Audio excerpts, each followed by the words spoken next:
न मन्त्रं नो यन्त्रं तदपि च न जाने स्तुतिमहो न चाह्वानं ध्यानं तदपि च न जाने स्तुतिकथा न जाने मुद्रास्ते तदपि च न जाने विलपनं परं जाने मतस्य त्वदनुसरणं क्लेशहरणम्।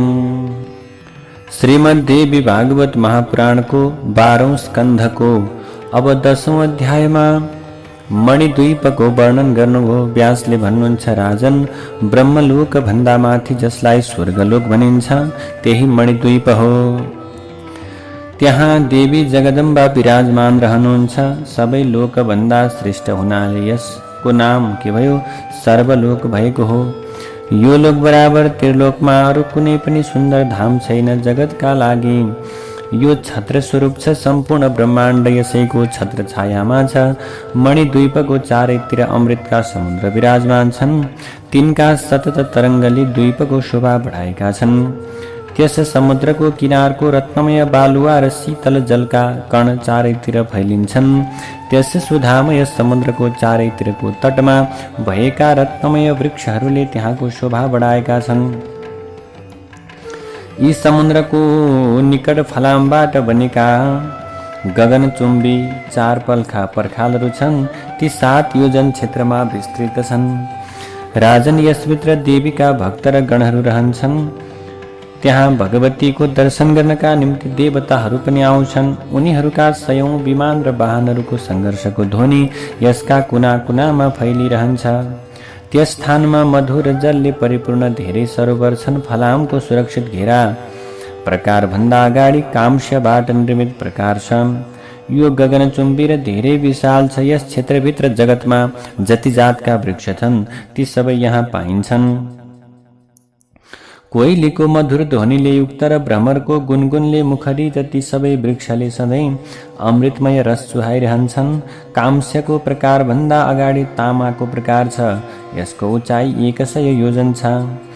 यसको बीचमा कल्पवृक्षको सुन्दर बगैँचा छ। त्यहाँ फुलेका फूल सुन समान देदीप्यमान देखिन्छन्। तिनको सुगन्ध 10 योजन टाढासम्म फैलिरहन्छ। त्यहाँको फूलबाट शोभा पाएको वसन्त ऋतु पुष्प निर्मित सिंहासनमा सधैँ विराजमान रहन्छ। मधुश्री र माधवश्री नामबाट प्रसिद्ध यिनका 2 भार्या हुन्। यी देवीहरू हातमा भकुण्ड लिएर त्यहाँ आनन्दपूर्वक क्रीडा गरिरहन्छन्। नाचगानमा लालायित गन्धर्वहरू आफ्ना पत्नीहरूका साथमा त्यहाँ रहन्छन्। राजन, तामाको प्रकार भन्दा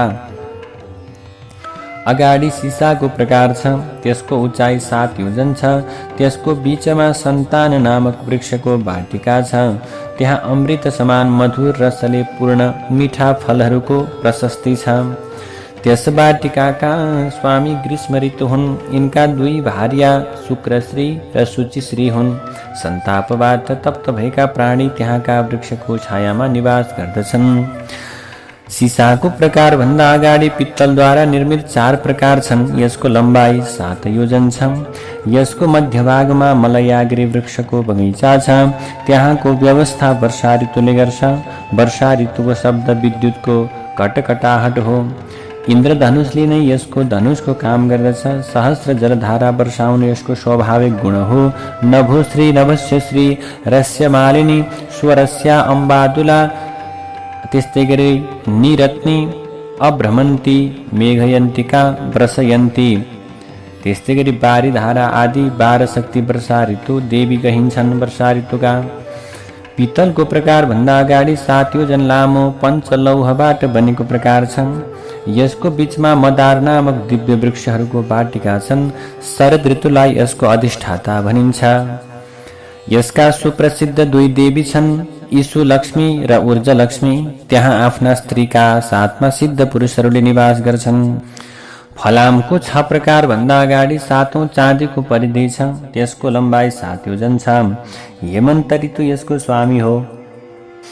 हेमन्त ऋतुका पनि 2 शक्ति छन्, सहस्रश्री र सहस्यश्री।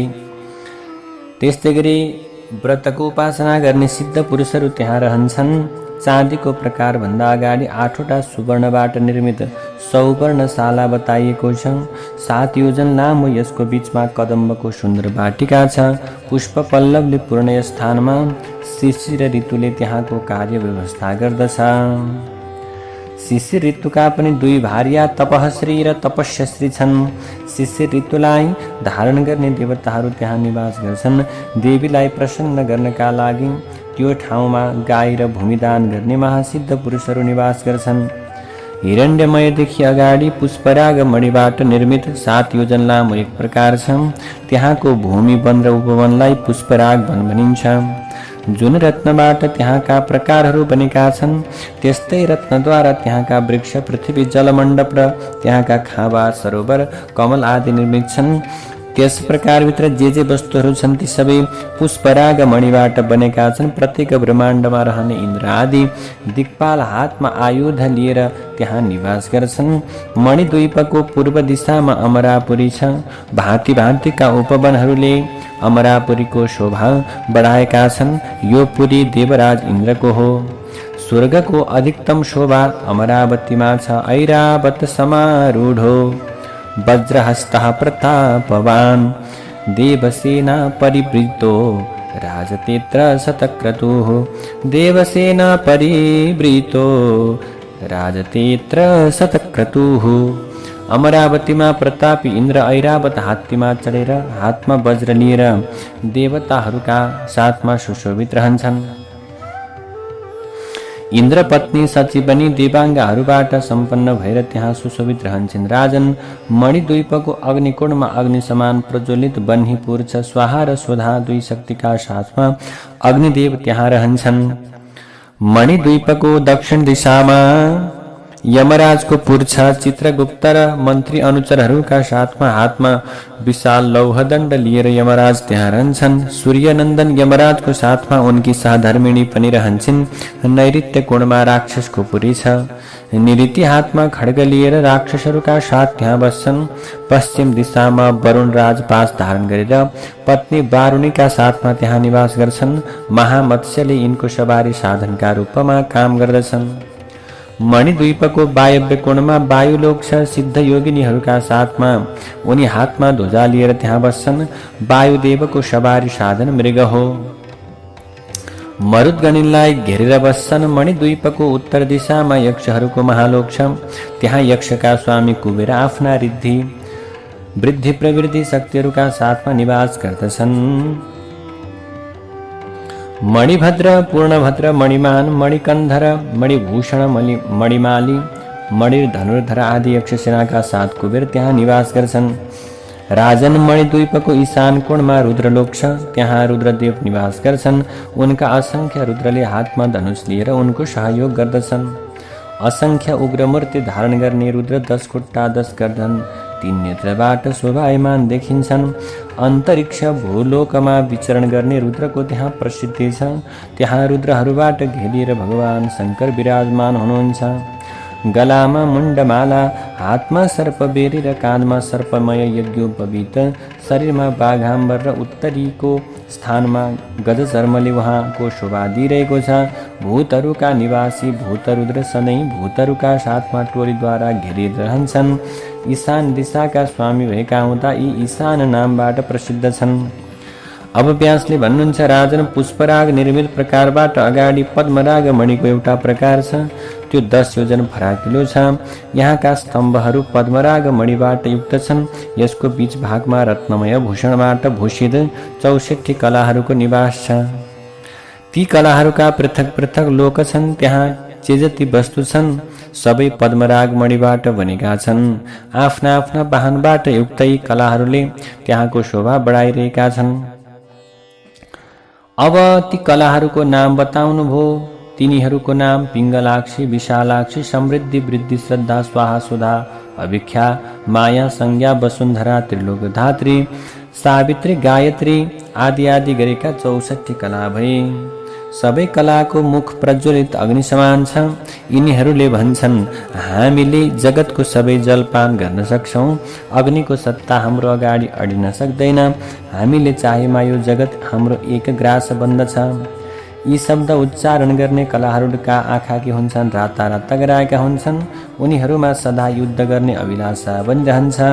उनीहरूमा यस्तो सामर्थ्य छ कि यिनले चाहेमा लाखौँ ब्रह्माण्डलाई संहार गर्न सक्छन्। प्रत्येक कलाको साथमा 100 अक्षौहिणी सेना सधैँ साथमा रहन्छन्। उनीहरूले चाहेमा यस जगतलाई के गर्न सक्दैनन् र पद्मरागबाट निर्मित प्रकारभित्र युद्ध सामग्री सदा प्रस्तुत रहन्छन्। त्यहाँ भएका रथ, शस्त्र, हात्ती र घोडाहरूको गणना गर्न सकिँदैन। पद्मरागमय प्रकार भन्दा अगाडि गोमेद रत्नबाट बनेको महाप्रकार छ। यसको कान्ति हेर्दा जपा कुसुमको फूल जस्तो भान हुन्छ। त्यहाँको भूमि, वृक्ष, खाँबा, भवन आदि गोमेद मणिबाट निर्मित छन्। यसको मध्यभागमा प्रसिद्ध महाशक्ति भएका 32 देवीहरूले यसको चारैतिर घेरेर बस्दछन्। त्यहाँ रहने पुरुषले ती शक्तिहरूको नित्य पूजा गर्छन्। क्रोधका कारण ती देवीहरूका आँखा राता हुन्छन्। उनीहरूको मुखबाट यसलाई काट, छेड, भस्म गर भन्ने बाणीहरू निस्किरहन्छन्। उनीहरूमा लाखौं ब्रह्माण्डलाई संहार गर्न सक्ने शक्ति छ। रथानां नैव गणना वाहनानां तथैव च सर्वयुद्ध समारम्भस्य तत्र देव्या विराजते। देवीका रथ र युद्ध सामग्री वाहनहरूको गणना गर्नै सकिँदैन। त्यहाँ युद्ध सम्बन्धी सामग्री र अन्तरङ्ग सेनाबाट पापनाशक कार्य हुन्छ। पापनाश गर्ने पापनाशिनी देवीहरू विद्या, री, त्यस्तै गरी पुष्टि, प्रज्ञा, सिनिबाली, कुहु, रुद्रा, वीर्या, प्रभा, आनन्द आदि आदि 32 प्रकारका शक्तिहरू प्रसिद्ध छन्। अब यी देवीहरू क्रुद्ध भए भने सम्पूर्ण ब्रह्माण्डलाई तत्काल नाश गर्न सक्दछन्। गोमेद प्रकार भन्दा अगाडि हीराबाट बनेको प्रकार छ। त्यहाँ भएको गोपुर भवन सुन्दर सुन्दर झ्याल ढोकाले शोभायमान देखिन्छ। त्यहाँ भएका ठुला ठुला महल, गल्ली, चौराहा, वृक्षलताहरू सबै हीरा जस्तै देदीप्यमान देखिन्छन्। त्यहाँ देवीका परिचारिका रहन्छन्। उहाँको सेवामा लाखौं दासीहरू सधैँ तत्पर रहन्छन्। उनीहरूले देवीका चरण दबाउने, भूषण आदि अङ्गको श्रृङ्गार गर्ने कार्यमा सदा संलग्न रहन्छन्। एतादुत्यः स्मृता दिव्यः श्रृङ्गारमदगर्विताः तासां नामानि वक्ष्यामि शृणु मे नृपसत्तम। यी सबै शक्तिलाई देवीका दूतिका भनिन्छ। यी दूतिकाहरू अनङ्गरूपा, अनङ्ग मदना, सुन्दरी, मदनातुरा, भुवनवेगा, भुवनपालिका, सर्वशिशिरा, अनङ्ग वेदना र अनङ्ग मेखला। यिनीहरूको अङ्ग बिजुली सदृश प्रकाशमान रहन्छ। उनीहरू हिँड्दा अङ्गका किङ्कणी र पाउका नुपुरहरूले शब्दायमान गरी शोभा दिन्छ। अब उपर्युक्त हीराको प्रकार भन्दा अगाडि वैदुर्य मणिबाट बनेको प्रकार छ। त्यहाँका राजमार्ग, तडाग, भवन र नदी तटको बालुवा सबै वैदुर्य मणिबाट बनेका छन्। यस प्रकारका 8 दिशामा ब्राह्मी आदि देवीहरूको समुदाय छ। यिनीहरू ब्रह्माण्डका समष्टि रूपका मातृका भनेर कहिन्छन्। ब्राह्मी, माहेश्वरी, कौमारी, वैष्णवी, बाराही, इन्द्राणी र चामुण्डा, यी 7 नामबाट यिनीहरूको प्रसिद्धि छ। 8औं मातृकाको नाम महालक्ष्मी हो। महादेवीका 4 महाद्वारमा देवीका वाहन सजधज भएर विराजमान रहन्छन्। वैदुर्य मणिको प्रकार भन्दा अगाडि इन्द्रनीलमणिबाट बनेको उत्तम प्रकार छ। अब त्यो इन्द्रनीलमणिबाट बनेको सुन्दर प्रकार त्यहाँ रहिरहेको छ। भूमि, गल्लीहरू, भवन एवं कुवाहरू, त्यस्तै गरी घाटहरू वैदुर्य मणिबाट निर्मित तुल्य देखिन्छन्। ती सबै इन्द्रनील मणिबाट बनेका छन्। त्यहाँ धेरै योजनमा विस्तृत एउटा कमल छ। त्यो कमल यस्तो देखिन्छ मानो सुदर्शन चक्र हो। त्यो ठाउँ सबै सामग्रीबाट परिपूर्ण छ।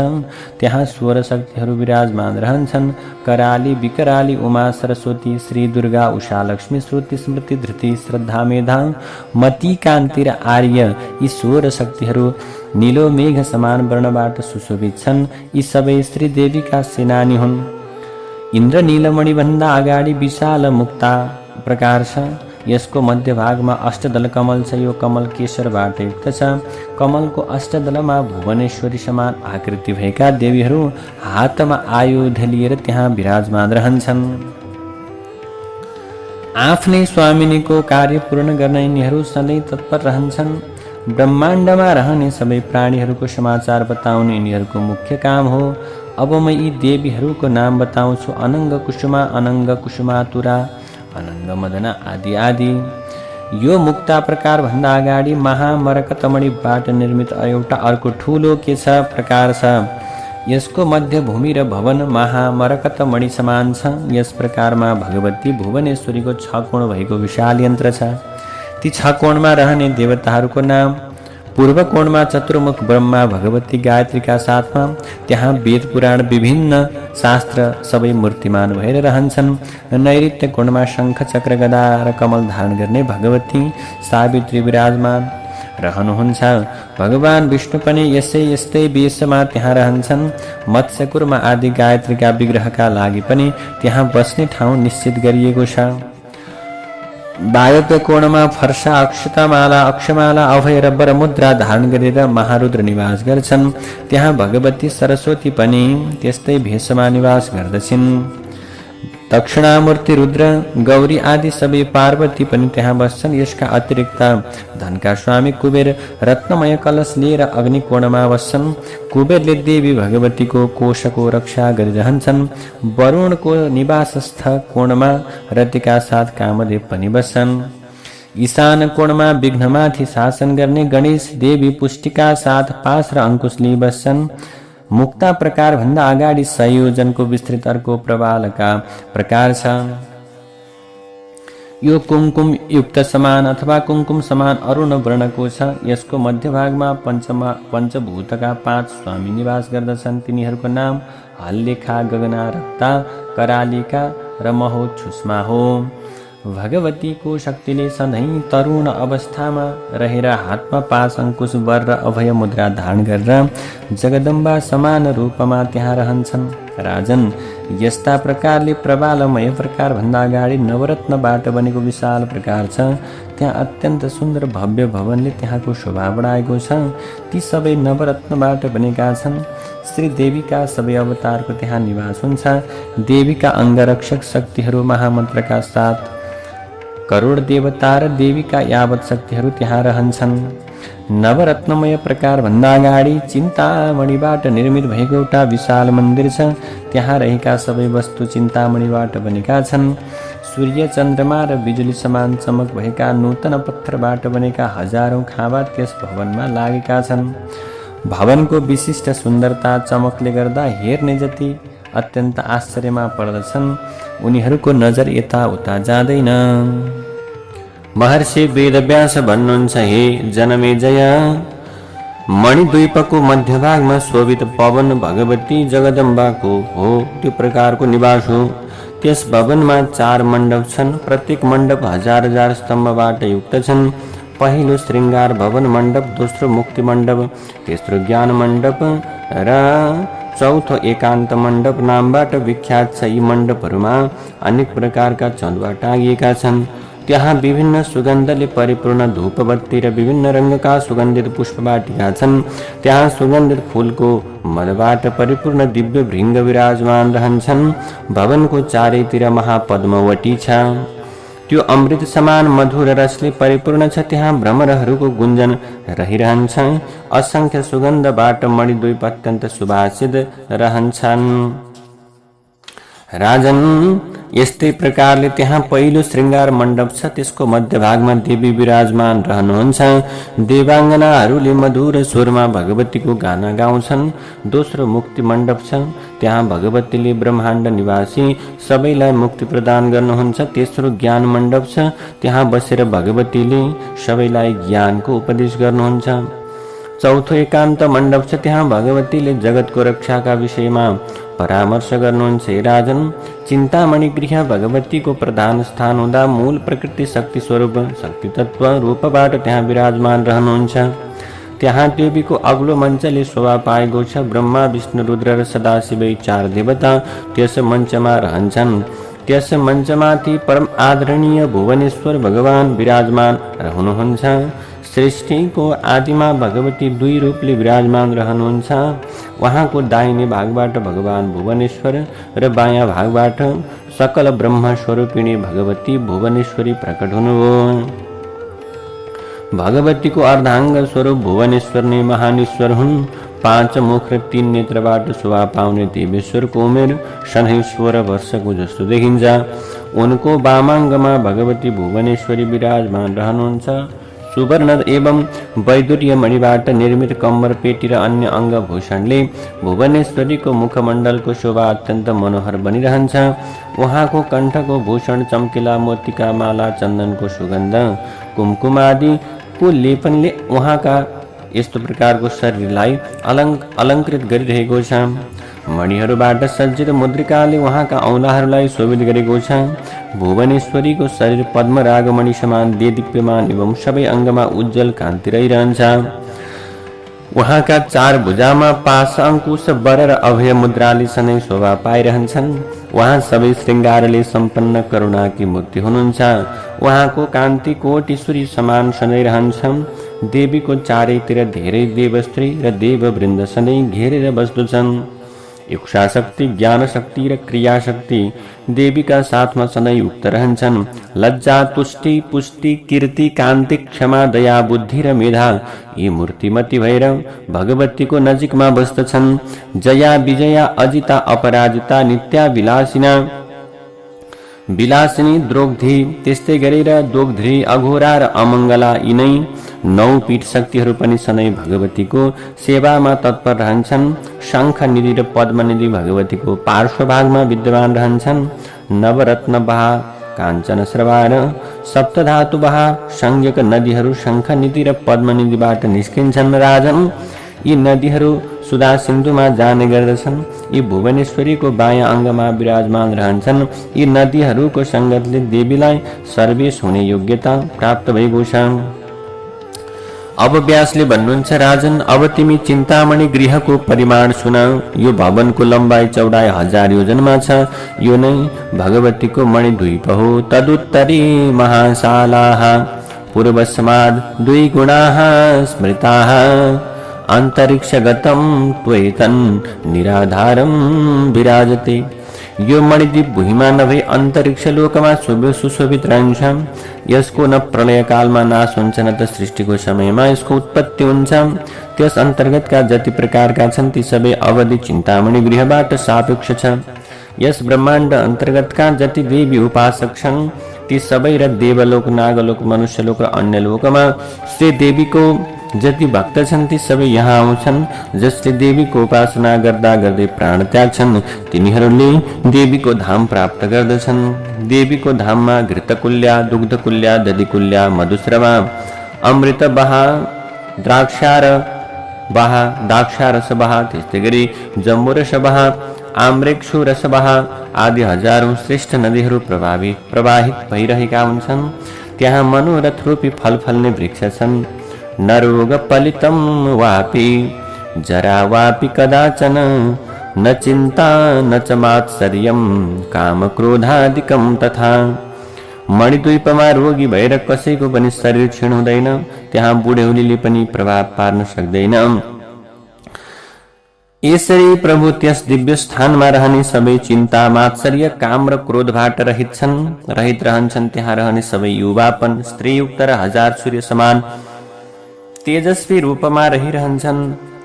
प्रत्येक ब्रह्माण्डमा रहने जति देवताहरू छन् सबैले मणिद्वीपमा बसेर जगदीश्वरीको उपासना गर्दछन्।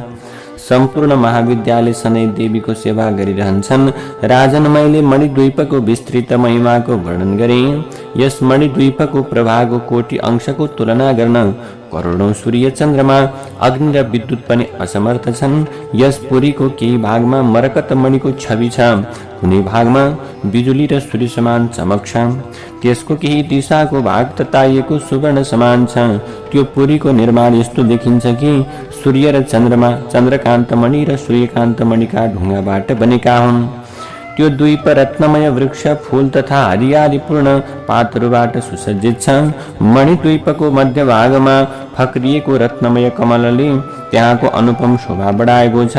त्यहाँ फुलेका उत्तम फूलहरूको सुगन्ध 100 योजन टाढासम्म फैलिन्छ। 10,000 योजनसम्म देदीप्यमान भएको मणिद्वीप धूपबाट परम सुधूपित छ। त्यस मणिद्वीपमा राजाहरूले लिने राजस्वी आनन्द र ब्रह्मलोक पर्यन्तको जो आनन्द छ ती सबै यस पुरीमा विद्यमान रहन्छन्। अब तिम्रो अगाडि मैले मणिद्वीपको वर्णन गरेँ। हे राजा, मणिद्वीपको स्मरण मात्रले पनि सम्पूर्ण पापहरू नष्ट हुन्छन्। मृत्युको समयमा मणिद्वीपको स्मरण गर्ने प्राणीले मणिद्वीपमा स्थान पाउँदछ। अब प्रभु यसरी के गरियो त भने मणिद्वीपको व्याख्या गर्नुभयो। अब व्यासले भन्नुहुन्छ, राजन जनमेजय, तिमीले मसँग जति प्रश्न गरेका थियौ सबैको उत्तर मैले सुनाएँ। 8औं स्कन्धबाट आरम्भ गरेर यहाँसम्मको विषय महात्मा नारद प्रति भगवान नारायणद्वारा उपदेश भएको वर्णन गरिएको छ। यो सबै वर्णन गरेर मैले तिमीलाई सुनाएँ। भगवतीको यो पुराण के छ? अत्यन्त अद्भुत छ। श्रुतै तत्तु महादिव्याः पुराणं परमाद्भुतं कृत्यकृत्यो भवनमर्त्यो दिव्याः प्रियतमो हि सः। यसै पुराणको श्रवणबाट मनुष्यहरू कृतकृत्य हुँदछन्। त्यस्तै गरेर किनकि यसबाट भगवती प्रसन्न हुनुहुन्छ। राजन, अब तिमीले आफ्नो तथा पिताको उद्धारका लागि देवीको यज्ञ गर। देवी यज्ञ गर्दा पहिले देवी मन्त्रको दीक्षा लिनु परम कर्तव्य हुन्छ। विधि विधानबाट ग्रहण गरेको मन्त्रले मनुष्यको जीवनलाई सफल गराउँछ। अब सुतजी महाराजले भन्नुहुन्छ, सौनकादि ऋषिहरू महाराज जनमेजयले व्यासको मुखार बिन्दबाट यस्तो प्रकारको वर्णन सुनेपछि व्यासलाई प्रार्थना गरेर देवीको प्रणव संज्ञक महामन्त्रको विधि विधान पूर्वक उहाँबाट दीक्षा ग्रहण गर्नुभयो। त्यसपछि उनले नवरात्रको पुण्य समयमा यज्ञ गर्ने विचार गरे। अम्बा यज्ञम चकारासु वित्तसाठ्य विवर्जितः ब्राह्मणैः पाठयामास पुराणं त्वयिदूत्तमम्। उनले धौम्य आदि मुनिहरूलाई बोलाएर अम्बा यज्ञको आरम्भ गरे। त्यस यज्ञमा खुला हातले धन वितरण गरे। श्रीमद् देवी भागवत महापुराणको ब्राह्मणद्वारा पाठ गराए। उनले असंख्य ब्राह्मणहरूलाई भोजन गराए। सुवासिनी स्त्रीहरू, कुमारी कन्याहरू र ब्रह्मचारीहरूलाई पनि भोजन गराए। दीन एवं अनाथहरूलाई पनि भोजनबाट तृप्त गराए। जुन समयमा महाराज जनमेजयले यज्ञ पूर्ण गरेर बसेका थिए त्यसै समयमा नारद मुनि आकाश मार्गबाट त्यहाँ आइपुग्नुभयो। नारदलाई देखेर महाराजको आसनबाट के गरे महाराज उठ्दछन्। मुनिको विविध उपचारले पूजा गर्दछन्। त्यसपछि कुशल प्रश्न गरेर त्यहाँ आउनको कारण सोधे। तब जनमेजयले भन्दछन्, मुनिवर, हजुर कहाँबाट आउनुभयो? म हजुरको के सेवा गरौँ? हजुरको आगमनबाट म आज सनाथ एवं कृतकृत्य भएँ। जनमेजयको वचनलाई सुनेर नारदले भन्दछन्, राजेन्द्र, आज मैले देवलोकमा एउटा अद्भुत महाअद्भुत दृश्य देखेँ। त्यही कुराबाट विस्मित भएर म तिमीसँग भेट गर्न आएको हुँ। राजन, तिम्रा पिताको शरीर अत्यन्त दिव्य भएको छ। ठुला ठुला देवता र अप्सराहरूले उनको प्रार्थना गरिरहेका छन्। उनी उत्तम रथमा चढेर मणिद्वीपतर्फ गएका छन्। यो सबै देवी भागवत श्रवणको फल हो। तिमीबाट देवी यज्ञ सम्पन्न भएको छ। फलस्वरूप तिम्रा पिताको परम सद्गति भयो। तिमी धन्य रहेछौ। अब तिम्रो जीवन पनि सफल भयो। राजन, तिमीले पितृहरूको कल्याण गरेका छौ। तिमीले आफ्ना पिताको उद्धार गरेका छौ। यसै कारण देवलोकमा तिम्रो कृत्य विस्तार भएको छ। ऋषिहरू यसरी नारदको वचन सुनेर जनमेजयले हृदय के भयो? जनमेजयको हृदय प्रेमले गदगद भयो। उनी अद्भुत कर्मा व्यासका चरण कमलमा समर्पित भए। उनले भने, भगवान, हजुरको कृपाले नै मलाई यस कार्यमा सफलता प्राप्ति भएको छ। राजाको यस्तो वचन सुनेर व्यासले आशीर्वचनद्वारा उनको अभिनन्दन गर्नुभयो। त्यसपछि मधुर मधुर बाणीमा के भन्नुभयो? राजालाई भन्नुभयो, राजन, अब तिमी सबै कुरा त्यागेर भगवतीका चरण कमलको उपासना गर। देवी भागवतं चैव पठ नित्यं समाहितः अम्बा मखं सदा भक्त्या कुरु नित्यमतन्द्रितः। तिमी अब सावधान भएर श्रीमद् देवी भागवतको नित्य पाठ गर्ने गर। यसमा पुराण र वेदको समीचीन सार छ। राजन, यसको पाठ गर्नाले वेद पाठ गरे बराबरको फलको प्राप्ति हुन्छ। श्रेष्ठ विद्वानहरूको परम कर्तव्य हुन्छ कि उनीहरू पनि यत्नपूर्वक यसको पाठ गर्नुपर्छ। मुनिवर व्यास जनमेजयलाई यसरी उपदेश दिएर त्यहाँबाट महर्षि वेदव्यास हिँड्नुभयो। धौम्य आदि मुनिहरू पनि यथा स्थानतर्फ जानुभयो। मुनिहरूको मुखबाट पनि देवी भागवतको चर्चा हुँदै हुँदै गयो। राजा जनमेजय अन्तर्मनबाटै सन्तुष्ट भएर पृथ्वीको शासन गर्न लागे। उनले नित्य निरन्तर देवी भागवत पढ्ने र सुन्ने गर्न लागे। सुतजी महाराज भन्नुहुन्छ, ऋषिहरू हो, देवीको मुखकमलबाट सर्वम खलविदमेवाहम नान्यदस्ति सनातनम, यो आधा श्लोक निस्केको थियो। यसैबाट यस पुराणको नाम देवी भागवत भयो। अब उपदिष्ट विष्णवे यद वटपत्र निवासिने शतकोटि प्रविस्तीर्णम तत्कृतं ब्रह्मणा पुरा। यो पुराण वटपत्रमा सुत्ने विष्णुप्रति देवीले उपदेश गर्नुभएको थियो। यसको 100 करोड श्लोकको विस्तार रूपमा ब्रह्माले वर्णन गर्नुभएको थियो। त्यसपछि वेद व्यासले सुकदेवलाई पढाउनका निम्ति यसको 4 भाग एकत्र गरेर 18,000 श्लोकको यो पुराणको रचना गर्नुभयो। उहाँले यसलाई 12वटा स्कन्धमा विभाजन गरेर सुनाउनुभयो। त्यसपछि यस पुराणको नाम श्रीमद् देवी भागवत भयो। देवी भागवतम नाम पुराणम ग्रथितम पुरा अद्यापि देवलोके तद बहुविस्तीर्णमस्ति। यो पुराण अहिले पनि देवलोकमा त्यस्तै विस्तृत रूपमा छ। यस पुराणको एक एक पदको अध्ययन गर्नाले अश्वमेध यज्ञ गरे बराबरको फल प्राप्ति हुन्छ। सुतजी महाराजले 88,000 सौनकादि ऋषिहरूलाई भन्नुहुन्छ, ऋषिहरू, यो पुराण प्रवचन गर्ने विद्वानलाई विभिन्न प्रकारका आभूषण आदिबाट के गर्नु? प्रार्थना गर्नु, पूजन गर्नु। यसलाई स्वयं लेखेर अथवा अरूबाट लेखाएर भाद्रपद पूर्णिमाको दिनमा स्वर्णमय सिंहासनमा राखेर पुराणवेत्ता ब्राह्मणलाई दिनु।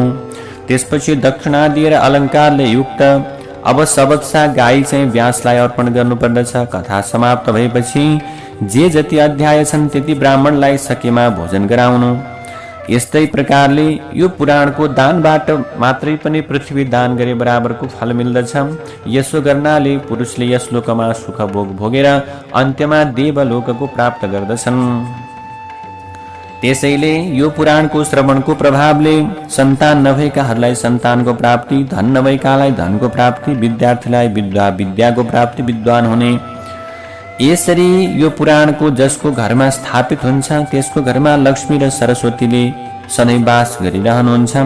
जसले प्रातः र सायं सन्ध्या पश्चात यसको पाठ गर्दछन् उसलाई अप्राप्य भक्ति अथवा भनौँ अप्राप्य शक्ति र भक्ति प्राप्ति हुन्छ।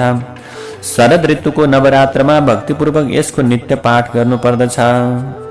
वैष्णवहरू शैव, सौर र गाणपत्य पुरुषले पनि आफ्नो इष्टदेव शक्ति लक्ष्मी पार्वती छाया तथा रिद्धि सिद्धिलाई सन्तुष्ट गर्नका निम्ति यस पुराणको अनिवार्य पाठ गर्नुपर्दछ। हे मुनि, वर्षमा आषाढ, आश्विन, माघ र चैत्र महिनामा 4वटा नवरात्र हुन्छन्। वैदिक पुरुषले 4 नवरात्रमा यसको नित्य पाठ गर्नुपर्दछ।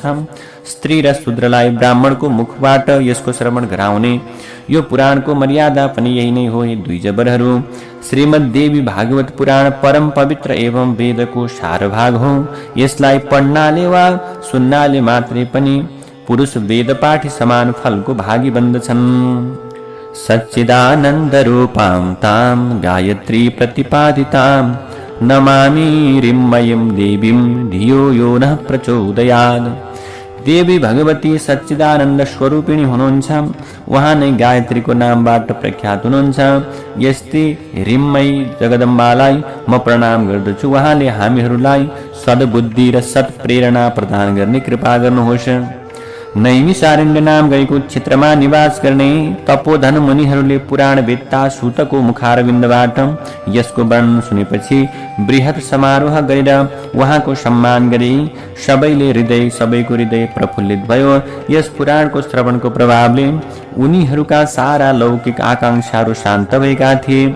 मुनिहरूलाई कथा सुनाउँदा सुतजी महाराजले जति परिश्रम गर्नुभएको थियो त्यसैबाट अब जति प्रकारले परिश्रम गर्नुभएको थियो त्यही अनुसार त्यसका लागि सबैले पटक पटक उहाँको प्रार्थना गर्दै भने, हे तात, यस संसार रूपी समुद्रबाट पार गराउन हजुर हाम्रा लागि डुङ्गा नाउ बनिदिनु भयो। यो पुराण सम्पूर्ण वेदको विषय हो, गुह्य विषय हो।